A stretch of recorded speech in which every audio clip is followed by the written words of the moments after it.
So as many of you know or may not know, there have been many layoffs at Microsoft, including the Xbox brand. But up until now, we kind of just had a vague idea what was going on. We knew that roughly 9,000 people across several studios and several parts of Microsoft were laid off. But now news has come out via Windows Central that even the Halo studios behind the new and upcoming Halo game has been hit with layoffs as well. So that's what we're going to talk about today. We're going to talk about these layoffs, the current vibe that's circling around the studios, and pretty much the future of Halo as a whole. And if you happen to be new here, it's your boy Grandpa Casual. We do gaming news, gaming reviews, and overall discussions about gaming. So if and only if that is your vibe, don't forget to hit that like button and subscribe because we make videos like this all the time, man. So here's the news. Recently, Microsoft laid off about 9,000 people from their company. And like I said before, we didn't really have any idea of who was laid off specifically, aside from the studios that were mentioned in the game and projects that were shut down. But it has come out today via Windows Central that 343 Industries, aka Halo Studios, actually got hit in this round of layoffs. And I want to say that I didn't see this one coming, but right now it comes as no surprise. With all the projects that have been axed, I'm talking about Perfect Dark and the whole studio being shut down. It's not really a surprise that something like this is happening with Halo. It's kind of wild at the same time because I remember there was a time where Halo was a flagship property within Xbox, and now to see it at a point where they're just kind of like axing the staff off of some of the development studios, it's really wild in my opinion. And I know there is some discourse around Halo Infinite. Some people don't like it, some people like it, some people say it wasn't finished, some people don't like the story, some people say it's bare bones, and everything is justified here. But I have to say at the same time, Halo is still a pillar of gaming. It's a pillar of the Xbox community. And when I say that, I think about my brother specifically. He has been playing Halo since Combat Evolved, and he's been playing it up into this day. And he only plays one game, and that is Halo. Right now, he plays Halo Infinite because he's just a diehard Halo fan.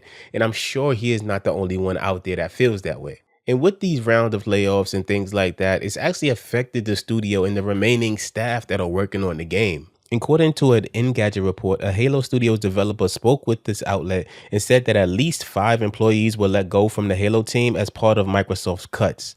And not to mention that the studio was already hit in 2023 when Microsoft did its layoffs back then. So given that, it seems like the game might be in development hell. The developer also said that things at the studio are kind of tense right now, and it's been that way since the layoffs, which is understandable. I can't sit here and act like I know exactly how people feel to work a job doing something that you love and to one day have somebody say, hey, guess what? You're done. We're cutting this job. We're cutting these people. And that's just that. Because it seems so trivial and counterproductive to what Xbox seemed to want to do. It seems like Xbox wants to go third party, but at the same time, they want to bolster Game Pass, which in my opinion, Game Pass is one of the best deals in gaming.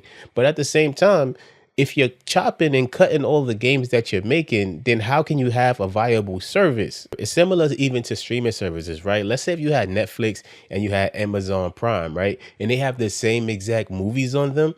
It's not really a choice of which one is better. It's just a choice of price. And who knows, that might be Microsoft's play here, right? They'll just have all the games that all the other platforms have. That way people don't really have to make a choice based on platform or which one they prefer. They're just making it based on the choice. I'm not sure if that's exactly what they're doing, but if they want Game Pass to be viable, they got to have great games on there, right? They have to have them day one, ready for people to play who subscribed.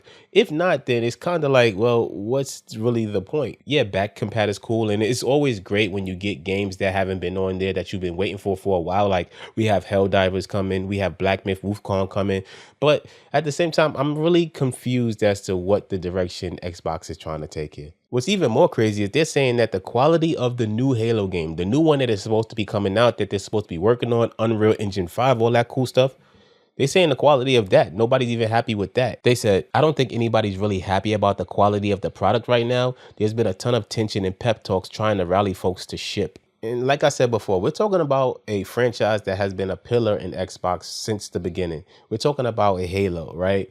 And right now they're saying that they're not happy with the quality of the game. How?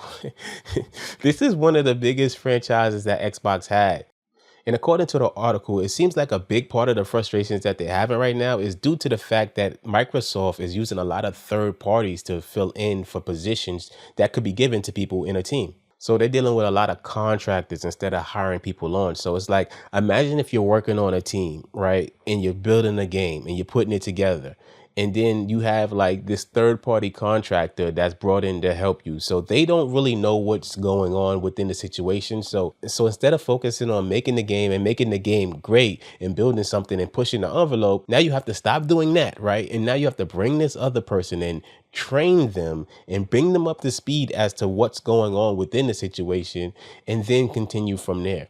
And mind you, these people are just temporary. So that takes time away from the development of the game to bring somebody else in to help you out because maybe you're shorthanded and they're kind of being kind of cheap on that end. When I first heard about Halo and Unreal Engine 5 and them switching from their old engine, I was excited because I'm like, listen, they're on Unreal Engine 5 now. It's a well-known engine. They could bring in talent and this will make things faster and probably a higher quality. But it seems like the next Halo might be kind of cooked, man. And that's really sad to say. I'm hoping that that's not the case, but that's what it's looking like, man.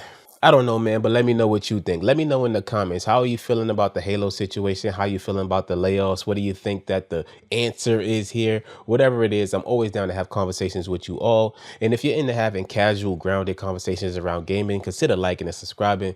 Thanks so much for chilling with me today, and I will see y'all in the next one. Peace.